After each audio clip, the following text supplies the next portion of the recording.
Welcome, everybody, back to the All Things NBA from A to Z podcast. I'm KP, Kris Pursiainen, excited, ready to welcome y'all to another show. Zak, his stock's going up. I don't know how he made that happen, but we're leaving that in. I'm not editing that out. Welcome, everyone. The NBA Cup is over. The NBA trade season has begun. Fellas, there is a lot to talk about, but as I do just sometimes I care about y'all a little bit. How we doing? Doing cold, frigid, but great because it's nice, fluffy snow. We just got our first big dump of the year, and I'm okay with it. Wow. Been Yeah, Phrasing. pushing this one out a while, Kris. Whoa. What? that's I'm I'm completely clip different from Dallas right now. It's like that's getting 75. clipped. It's Sounds amazing. yeah. This guy just said they've been pushing out a big dump for a while. Can we can we just Julius Randle said it was cold in Minnesota too. It was -4 degrees the other day. The Timberwolves set to take on the Knicks tonight, Tuesday, December 19th, the day we are recording. But the big news for us to talk about is the NBA Cup final. Sin City. Albert, I feel like you might own a couple hotels out there or something. Maybe you were, I maybe was there. I was there. Yeah, I was there I definitely for the knew it. finals. Yeah. It was actually really cool to experience.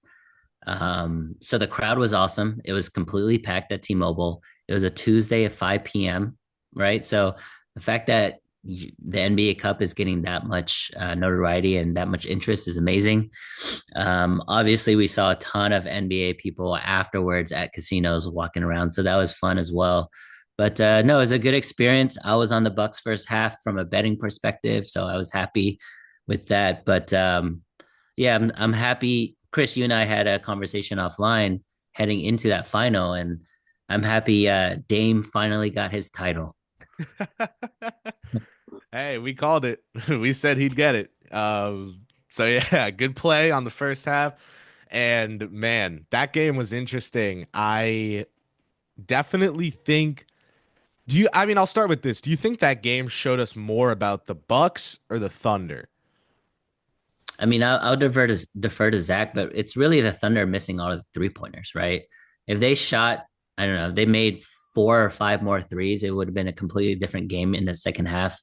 But the thing it showed me is Giannis is still Giannis, especially on defense. He is the anchor to everything that that team does on defense. And you saw his interviews afterwards. He is so laser focused on defense, and the identity of the team is on defense. I think that's really important because if your quote unquote leader is doing that and saying those things, everybody kind of has to fall in line. So I like that a lot. If the Bucks can continue to play D like that, and Chris Middleton hopefully gets back and makes a few shots, that's a pretty good team. Yeah. Zach?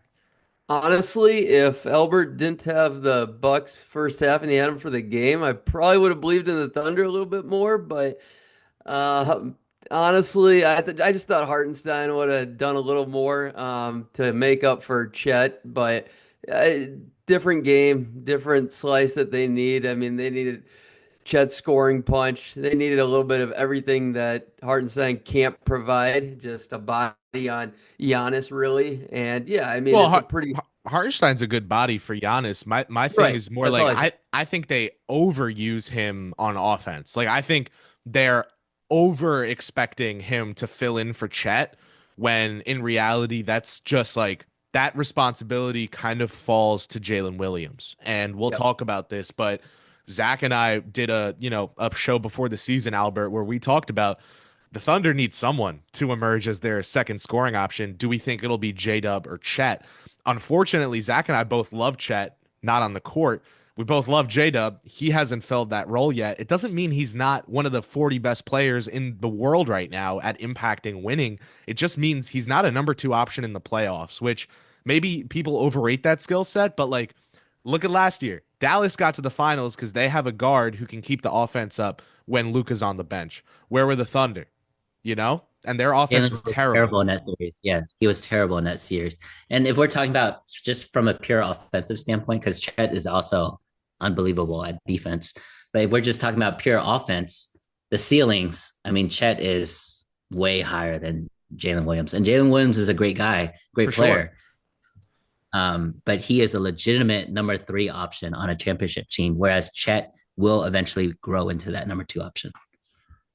Thing I love about the Bucks is they're playing everybody else's game with the three pointers and they're doing it just as good as anybody else, but they have this presence in Giannis that can do everything else that these other teams can't do, and they can add a different dynamic to the basketball game outside of shooting a ton of three pointers, which everybody believes the game is. I mean, if you watch the Bucks, they're the best of both worlds right now, and they're really starting to play together nicely. It's just Chris Middleton.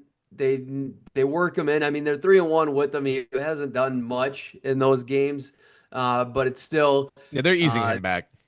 Yeah. right. But He's he's not He, still 28. He's not 28 anymore. They got to ease him back. he hasn't done much from a scoring perspective, but he's Yeah. passed the ball really well and he's playing hard on defense. The other thing that I wanted to Yep. bring up is Brooke Lopez. Props to him because he was a 99% drop player on defense, but he's showing that he can actually be the point of attack defense during the screens and stuff. And he gets back on help. Like Have props you to him. seen how Yeah, the 360 spin and the all that. But spin, dude? It works, Zach. You seen that? yeah, This that's good. guy, this guy, He's Brooke had that for Lopez. a while though. No, but I think it's so perfect that it fits this NBA so perfectly. Like when you look at Brooke Lopez, he's just so coachable. Like they wanted him to add a three-point shot to extend his career. Splash Mountain is his literal nickname now.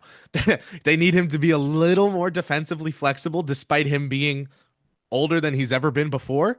He's got something for that too. I just love it. I love it. I One of the first NBA games I went to, he was the star player at the Izod Center in New Jersey for the Nets.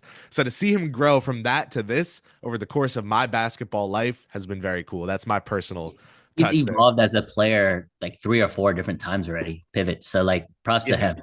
It's like Al Horford. Um, Yeah, so I yeah. mean, comparing their careers is quite interesting and definitely one of the best transformations I think a player's made. I mean, all time, honestly. Just the differentiation of his game It's sweet. and the impact. Yeah. Let's throw a question out here. Now that we're all thinking about Brooke Lopez, I'm gonna throw a curveball because you know I'm evil with these timings of these questions. Is Giannis the MVP right now? Sam Vecini of the Athletic thinks so. I think I'm still Jokic, Yeah. but Giannis, man, a one more week of the Bucks playing like this, he's there for me. One more week. That's it. I think from a betting perspective, I think Jokic is still the odds-on favorite from the books makers, but also in my perspective as well. I think Milwaukee has to show, yeah, what they've done this past week in the NBA Cup, but then they also have to beat the Bostons of the world, the Clevelands of the world. He also has to beat Jokic. Like once those big moments happen, then yeah, I can see the narrative switching a little bit. But for me right now, it's still Jokic. The on and off numbers with Jokic are insane, almost mind boggling. So um, Giannis is two though. Giannis is two. I don't think it's a guarantee he's two. Yes, if he does another week of going or another 10 games, I'm sorry, of going 8-2, then he can be up to number two or so. But the record's got to matter, and SGA stats are still there to be number two. Jason Tatum's up there for me. But really, I mean, Jokic being the same record, the way the Nuggets started this season, just terrible outside of Jokic. He was carrying that team like no other. And these stat lines, I mean, it's criminal. Like the they're out of this world. The triple double, a big man put up assists like this, the whole offense going through him. He's still important on defense. It's not like he's a zero or a negative by any means. The team was just so bad without him, or with him too. Even it's just he was holding that team up like no other. Where I mean, Giannis has been great all year too, but um, the team has just been good individually. Now they're playing together as a team. They're figuring this out bit by bit. Where I mean, the Nuggets have always played together. It's just it wasn't that efficient and effective for most of the year. So It's going to be an awesome battle. I think it's going to be a sweet MVP race, but I like the idea of, I think they're finally coming around to it where MJ and LeBron should have had it for many years, where it's his till it's not, Make somebody else earn it and take it away. But as long as the Nuggets are the 4 seed and higher and Jokic um, hangs onto this stat line, yeah, it's his. I hear you. I hear you. So Giannis, the Bucks, not dead in the water yet. We're talking about them in late December with a little glimmer of hope in our eyes. The Oklahoma City Thunder will go to the other side of this NBA Cup final. They went into the season, maybe Al, you'd know, were they the single like best odds to win the championship? Were they the favorite? They weren't the favorite, but they had the highest because the favorite was Boston. Boston. That's right. That's right. That makes They sense. they had the highest win-loss record, right? The most wins. So the great thing about OKC, the one I guess glimmer of hope is that cup final doesn't matter towards their record. So they're still 20-5. They're still on a 9-game winning streak. They're still blowing out the West. They're most likely going to finish first there as well. Hmm. Thing that's unexpected, obviously, is Cleveland, right? We all knew Boston was going to be this good, and the three of us knew Cleveland was going to be this I good, but had them not, this. I had Cleveland's third seed, I think. yeah, but not like what did they start 18-0 or Yeah, something? I did not have their first loss being the Boston Celtics like a month into the season. No, it's So just I think OKC has a lot going for them. I would say you guys know I'm a big Shea fan, but I'm kind of turning on that, guys. And what? I think the reason is Wait a he second. Wait a second. he Go. is Yeah. just the perfect player in that perfect system for him, Sure. right? We saw But when no, I think his supporting cast is generally overrated. And I think because he's Woo! so great, it's a system. It's a I system. It's think because he's so great, that's why the offense craters when he sits because he's the like He was pretty good without him too. the offense isn't good without him. In the regular season, in games that don't really matter, yeah, they're just fine. Yeah, all right, yeah, blow Josh Giddey and the Bulls out the water. God bless. But like my thing is we're talking about when games that matter, the scoring load goes to Williams, one of my favorite prospects I've ever evaluated. I planted my flag on him. I said he was top Get 10. it. I said all of that and I beat the hype on him and I think he's overrated right now because he's not a scorer. So Al, get back to it, but that's where I am hearing you from. Yeah, so I still think Shea is great. I actually like Shea more than Anthony Edwards. That has not changed. He's better. But he's not at the tier of Giannis, like we saw in that game. He's not Jokic and he's not Luka. No, he's not Curry. He's better than Luca. Mm, did you know that Luka averages more steals than Shea this year? The steals are like the classic I agree. I agree. But the whole thing about Shea when he was coming up was, oh, 35 and 5 and two steals and two and blocks. the defense. I hear Yeah. you, but when you have that kind of Steals insulation, matter. when you have Williams and Hartenstein and Joe and oh, Perfect Alex team, man. Caruso. Perfect team. Caruso isn't even playing well on offense, but no one cares because Shea's covering for him. Shea's got you. That EPM is under the 50th Guys, he's been percentile. in the Shea's top got you. five MVP the last 3 years, and he's averaged 30 for 3 years straight. Like, he's pretty damn close to being in that tier. I think it's Jokic, Giannis, I just, Curry, tier. Shea, Luca, tier. That's my top five. Hmm. Man, you love Curry.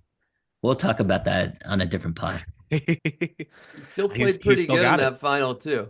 He He just has didn't all have any help. Curry has almost the same offensive impact according to offensive EPM, completely filtering out defense as Shea this season, and the supporting cast is not close. And even if I think Shea's supporting cast gets a little more love than they should, it doesn't matter because the team is good.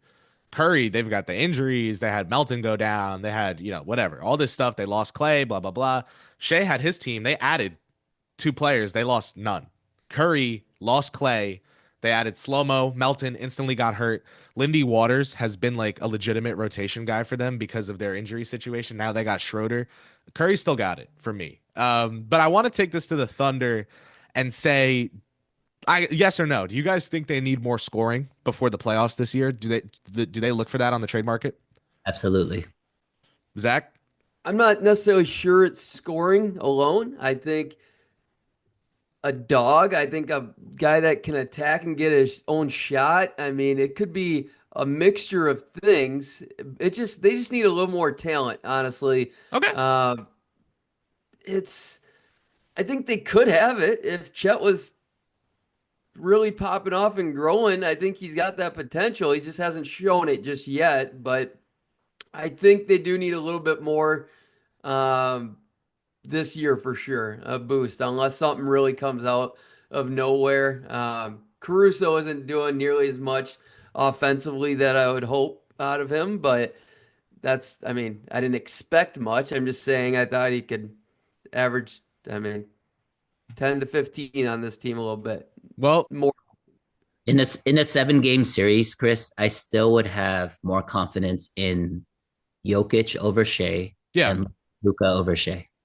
Oh yeah. Yeah. I I'm gonna mean, go if you Shea have because Shea, it's fine. his defense is it's not some elite top 10 point of attack, whatever buzzword, NBA nerd word you want to use. But Luca's and I know this past playoff run, people ignore the injury and they're like, "Oh, Luca's so bad on defense. You can't like okay, he was hurt. The mobility was not 100%." I just think Really, you're Shea doing this. I just think Luca's still that bad on defense. Shea's not. You can Oh, okay. Luca, you have to work to hide. Shea, you can easily hide. Here is No, my trade I proposal. fully agree with that. Oh, Oh, I you go just don't for need to hide Shea at all. Shea's really good on defense. Really what good. when he if he's putting like up 40 he's in a like their game. fifth. He's like their fifth best defender on that team. Yeah, yeah, that's the Yeah, That that's thing. team has fine. so many That's good. defenders, but I'm not discounting that in a vacuum. I agree with you in a vacuum that Luca's defense or lack of defense is the reason why people are going to put him below Shea. But in a 7 game series, when it's really just about winning 4 games, I still believe more on Luca than Shea. I'm okay with. I hear Yeah, you. I think it's that close. And Luca's got the edge now. He's proven more. So But I have a trade proposal for the Oklahoma City Thunder to get a little more scoring and not put themselves in a corner. All right, you got to hear me out here.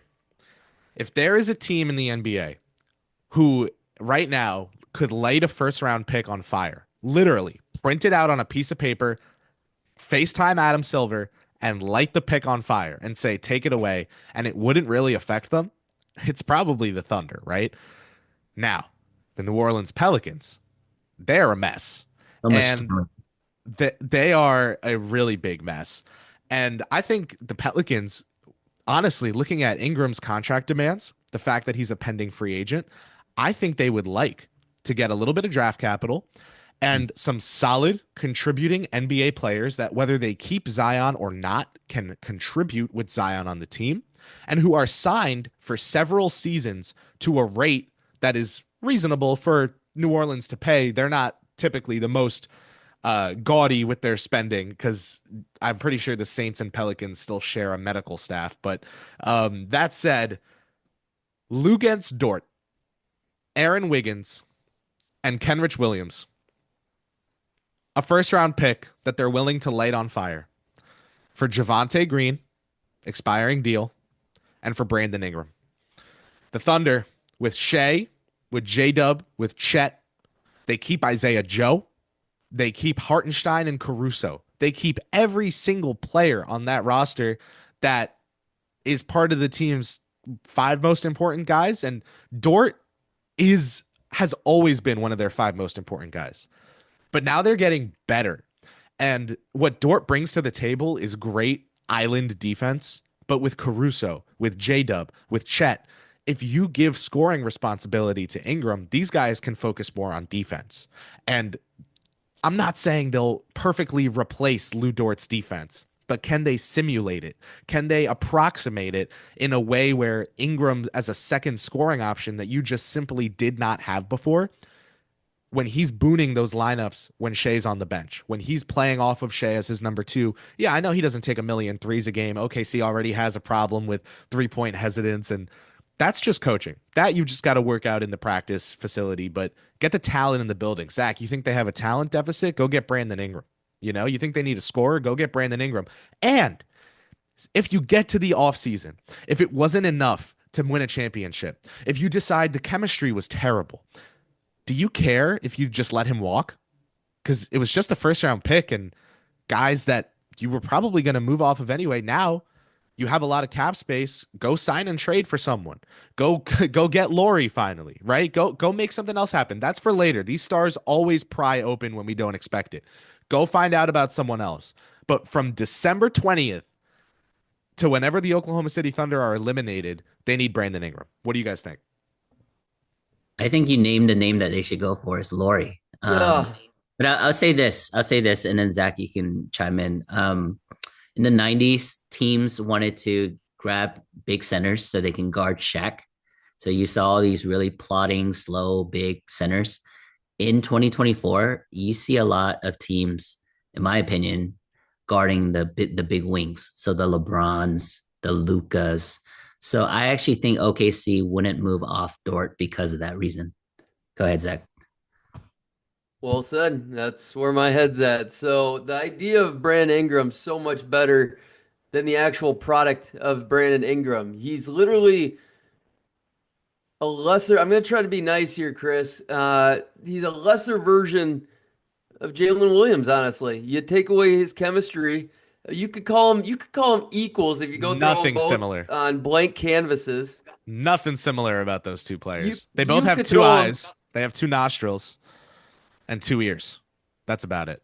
Brandon Ingram can go get a shot for you. He can also Jalen play Williams cannot. He He can cannot also create play offense. make for you. He can also play make for you, and he's actually not bad as a defender because of his length. I Brandon like Jalen Ingram, Williams' defense better. yeah, Sure, me too. But on a I team do like agree. OKC, can Ingram look decent on defense? I do agree that the idea of Brandon Ingram now in 2024 is actually overrated to his actual production. But put in a team where it's a bunch of winners and the team is 20-5, Ingram is going to be an amazing piece to that.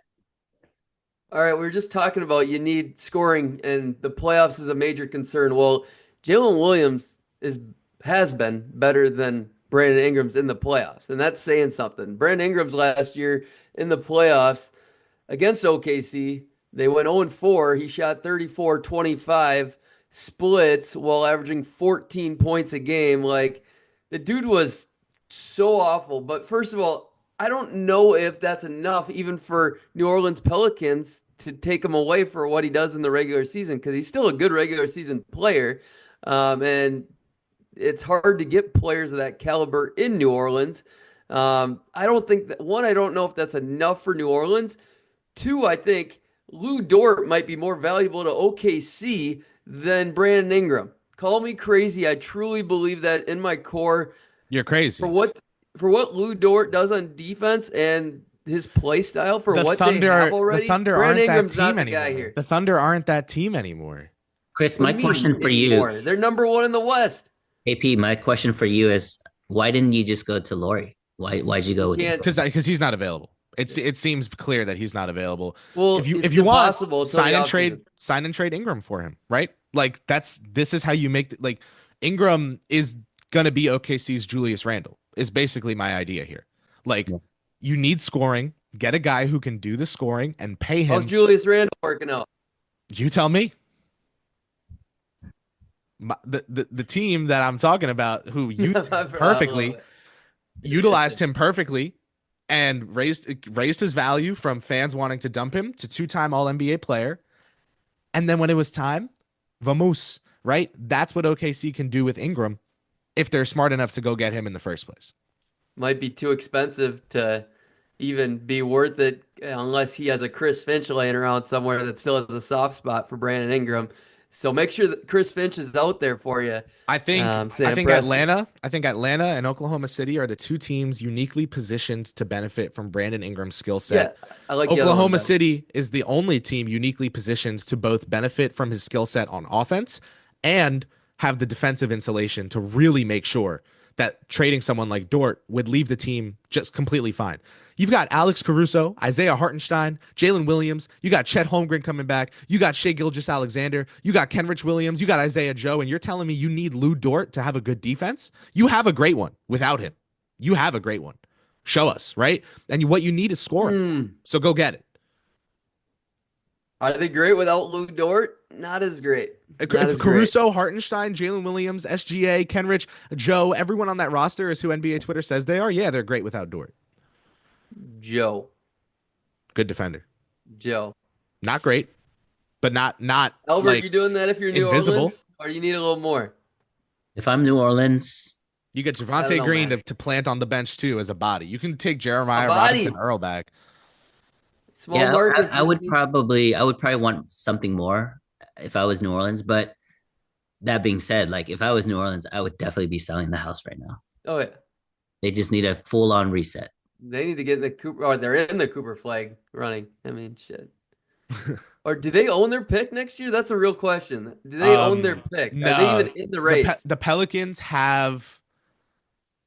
Oh, geez. Okay, it's such a mess because the Lakers sent the Pelicans picks for AD. The Pelicans sent the Hawks those picks for Murray. So this trade, like I was just writing an article about this the other day. It's all a mess. Um, I genuinely don't know if the Pelicans have their own pick. They do. They They do. do. They Yeah. do. It's second right now. That's pretty Yeah. funny. Yeah. So right now, Washington is one, New Orleans is two. Oh, OKC, who owns Philly's pick, will have a top 10 pick if Philly continues the. dude, everyone was telling me how OKC was going to get the Clippers pick, and I was like, you should not be worried about that. Like that's not the one to be worried about. The Clippers are not missing the play. Like they're going to be fine. Harden as a number one is He's I, good. I'm He's not good. I'm not Zach level, but I will say I did say they were going to be fine, and they've been fine. The Damn Sixers, right. everyone's been dude. When Jared McCain gets hurt, like okay, Embiid, we knew he was going to get hurt. George, we knew he was going to get hurt. Maxey, that was bad. That was like, oh my god, him too. And then McCain, that franchise is cursed. That's all I've got. It has to be cursed because for those your four most important players got hurt in the first month of the season. Like that's so unfortunate. I actually feel terrible. I wrote a whole article being like they should play KJ Martin more. He's high energy. He can be better than Caleb Martin is right now, and not, just none of it matters because they have to play all of them because everyone's hurt. It's unreal. So I think we identified New Orleans as a team that needs to reset. Let's pick a team in the East. Zach, who do you think? Wizards, Raptors, Hornets, Sixers, Nets, Bulls. Which team really needs a reset there? Bulls Nets. Bulls, Nets. Trade Yeah, Cam I mean the Johnson and Bulls trade have Levine. more piece. The Bulls have more pieces of value. I don't think. I mean, unless you're really ready to get rid of Cam Johnson, because his stock should be sky high right It now. should I'm be. not. I I think he's a piece to build around. I think Uh, they should trade him to Indiana. I think Indiana should give up Neesmith, Toppin, a first round pick, and a protected first round pick that conveys to 2 seconds. I think both sides go home happy. Hmm. he's just the guy that fits perfectly with everybody. I think. Memphis, Indiana, Cam Johnson would be great on either team. Yeah, San Antonio should go get Cam Johnson if they want for Wemby. Screw Oh, it. Cam Johnson would be incredible next to Wemby, but he's still young enough and Yeah, he's like 28. making his leap this year. So Johnson, yeah, his impact metrics, Al, are like hilarious compared to the rest of his career. Whether it's a hot shooting spurt or not, um, I do think they should capitalize on it now. So I would say Brooklyn. They already got 3 seconds for Schroeder. I love Schroeder, and that's a good value to get for him. So good for them. But now, like you have guys like Keon Johnson who can play more minutes and everything. So yeah, I would say Nets and I would say Pelicans on the other side. You Al, still believing in Keon? he, he's feisty. Yeah, I don't think he's like a star. Al, you've got to run. Head out. Yep. We've got one more special segment planned. We'll see you next episode. Appreciate you, sir. Thank you Zach, guys. we have one more segment for you and I to take down in this episode. And that segment is one that I'm going to call Willy Wonka's NBA All-Star Game. Now, that is a little nonsensical, and it's on purpose because I think the new All-Star format is nonsensical. So I'm going to meet the NBA where it's at. If we're going to do nonsense, we're leaning into nonsense. Zach, I am giving you, and I'm also giving myself, a singular, very valuable, very shiny golden All-Star ticket. And with this golden All-Star ticket, we can ensure one player a starting spot in the All-Star game. Now, you can waste your ticket away on someone like Nikola Jokic, who we know is going to make it. Or you can put your brain on the table and you can say, this is my guy, and here's why he deserves it. And I don't know that he's going to get in, but he definitely should. Who do you got? I know who I've got if you want me to go first. Go for it. Yeah, buddy. I would say I think Shea, Luca, Dame, Brunson, Tatum, AD. These are all guys that like very loudly deserve starting spots. We know they're gonna get one. Giannis and Jokic, same thing, right? That's 8. Okay. I think Karl Anthony Towns is the name that I would write down on my golden Buddy. ticket because I'm not confident in the NBA fan to not just vote Giannis, Franz, and like I don't even know, right? But like Embiid or something, right? Like I don't know. I don't know what people are gonna do. We had Andrew Wiggins almost starting in the All-Star game because of K-pop. K-pop. So for me, I would give it to Karl Anthony Towns, and I would say he has been incredible to start the season. About a month into the year, I asked you if both he and Jokic were first team All NBA to start the year. We both kind of said we'd need like to see more from both of them, but as of that moment, yes, they're both first team All NBA. Jokic obviously still first team All NBA. Cat, maybe, man. Like he might be jockeying for a spot on that team still, that first team All NBA roster. And just because of that, I would say it's him. I think the Knicks have put Karl Anthony Towns in a situation where he can just be himself. He's always just tried to be himself, and people have called him a loser and all these different things and soft and whatever. The Knicks put him in a situation where it's like, listen, people can call you soft and do whatever you want. You're back home. You're with your family. You don't care what they say. You go out. We play 5 out. We play whatever. You're an amazing offensive beast. And on the defensive end, you're a wreck, and we have to cover for you. But we have OG Anunoby and Mikal Bridges for that reason and Josh Hart. And here's how we do it. I think they put Cat in a great situation. Instead of punishing him like Al was trying to do to Shea Gilgeous-Alexander, I'm going to say good for you, Karl Anthony Towns, for showing the NBA landscape that this is who you are. You can defend Jokic in the playoffs valiantly and then go on another team and have all NBA, all-star level contributions. I'm going with Cat. Who do you got? I love that because you're right with Brunson being there and being the main leader and overshadowing him a little bit. He could be a guy being left out. So I like shouting out guys that aren't a lock because That's they're the point of the segment. That's correct. And what I we're love here it. for. It's a great segment. So I will say it's interesting this year with Paul George and Joel Embiid not being in there. And Maxey should be, but his record's very fringe getting him in. The Maxey's no guarantee. Um, Guys that I think will get in because of their age, so I'm not going to include them in this, is Jaren Jackson Jr. and Sengun. I think both those guys will get in because of their age and how well they're playing. They've been good. Their records are up there. So yes, it's kind of like the All-Star game. You get anointed pretty quickly if you're doing enough over a long enough stretch. It's very rare. Like Tyler Hero, it's up for debate if he's going to get in or whatnot, but he's a good debate with Maxi, that's for sure. But my guy, I have to do it. Um, I got to do it, but he's been left out a couple years, man. And I thought he's been deserving, but this year he more than deserves it. And that's James Harden. James, I'm not saying he should be a starter. I'm more so shouting him out that he needs to be in I the love it. All-Star Yeah, game. give him a legacy starting spot. People want to give LeBron James a legacy starting spot. I'll tell you Absolutely. who's been better this season than LeBron James. It's James Harden. You got the Yeah. wrong James.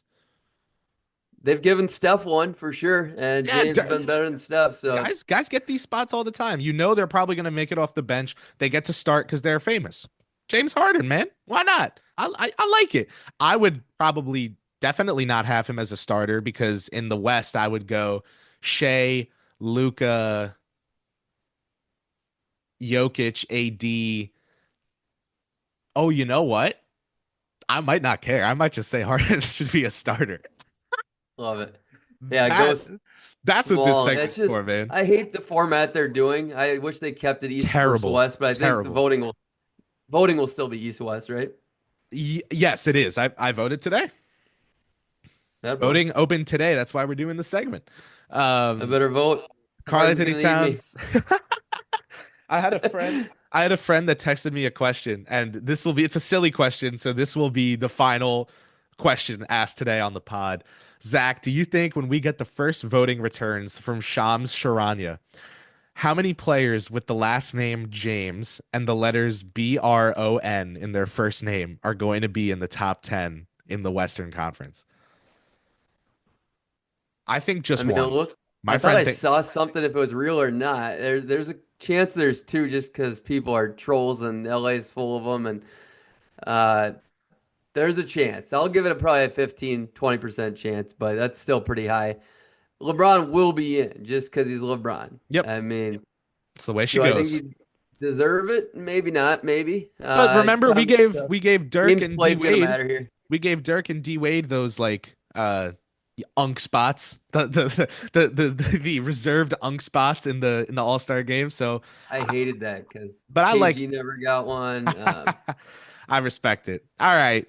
That'll do it for us today. Go vote for NBA All-Stars. Go subscribe, like, thumbs up, comment, whatever it is. We'll see you next time on All Things NBA from A to Z. Presented by ballislife.com. I'm Kris Pursiainen. That's Zak Noble. Joining us earlier was Albert Nguyen, our third co-host, but not our least important. We thank you so much, and we'll see you next time. Deuces.